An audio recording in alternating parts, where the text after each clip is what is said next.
જય માતાજી। એવું કયું વ્રત છે જે સંતાનોની રક્ષા અને દીર્ઘાયુષ્ય માટે અને સુખ શાંતિ અને ઉજ્જવળ ભવિષ્ય માટે કરવામાં આવે છે અને જે દંપતીને સંતાન પ્રાપ્તિની ઈચ્છા રાખી રહી છે તે પણ આ વ્રત કરી શકે છે। તો ચાલો જાણીએ કયું છે એ વ્રત। એ પહેલા કમેન્ટમાં જય માતાજી લખી દેજો। તો આ વ્રત છે માં જીવંતિકાનું। જીવંતિકા માનું વ્રત શ્રાવણ મહિનાના શુક્રવારે કરવામાં આવે છે। સામાન્ય રીતે આ વ્રત પ્રથમ શુક્રવારે કરવામાં આવે છે, પરંતુ કોઈ કારણસર શુક્રવારે શક્ય ન હોય તો કોઈ પણ શુક્રવારે કરી શકાય છે। બીજા, ત્રીજા કે ચોથા શુક્રવારે થઈ શકે છે। તો આ દિવસે શું કરવું જોઈએ?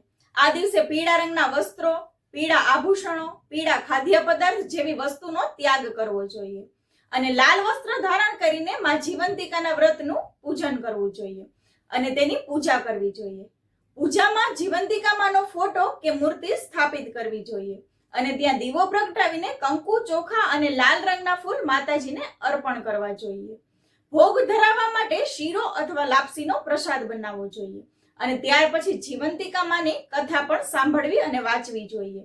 ત્યારબાદ માતાજીની આરતી કરીને માતાજીને પ્રાર્થના કરવી જોઈએ કે માતાજી મારા સંતાનની રક્ષા કરજો અને તેનું દીર્ઘાયુષ્ય આપજો।